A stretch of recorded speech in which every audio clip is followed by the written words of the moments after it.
আসসালামু আলাইকুম রহমতুল্লাহি ওবরাকাতু। আজ আমরা শিখব ভাগ অঙ্ক, চতুর্থ শ্রেণী। 24 দিয়ে প্রথমে আমরা 86 দিয়ে ভাগ করব। তাহলে 24 ঘরের নাম তো আমাদের জানতে হবে।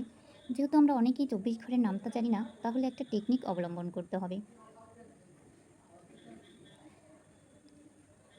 এই 2 দিয়ে 8 দিয়ে ভাগ দিতে হবে, তাহলে 4 দুগুণে 8। তাহলে 4 দুগুণে 8 হলে 4 দিয়ে ভাগ করা যায়। এই 4 দিয়ে আবার এই 24-এ গুণ দিয়ে দেখতে হবে কতর ভিতরে যায়।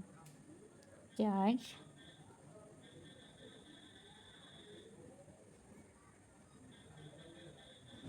4 দিয়ে 24-এ 4 4-এ 16-র 6 হাতে 1, 4 দুগুণে 8 9, তাহলে 96। 86 থেকে 96 বেশি হয়ে গেল, তাহলে আমরা 24-এ 3 দিয়ে করে দেখতে পারি কতর ভিতরে যায়।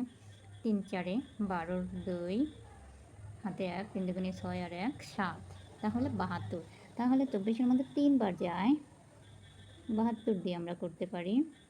এখানে থাকে 4, এখানে 1, 14, 3 বার 3 দিয়ে করেছি।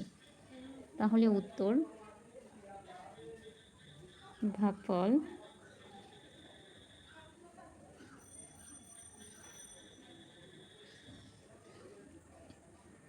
ভাগফল আসলো 3 ও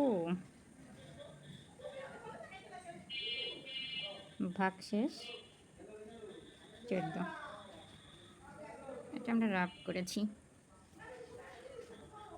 আল্লাহ হাফেজ।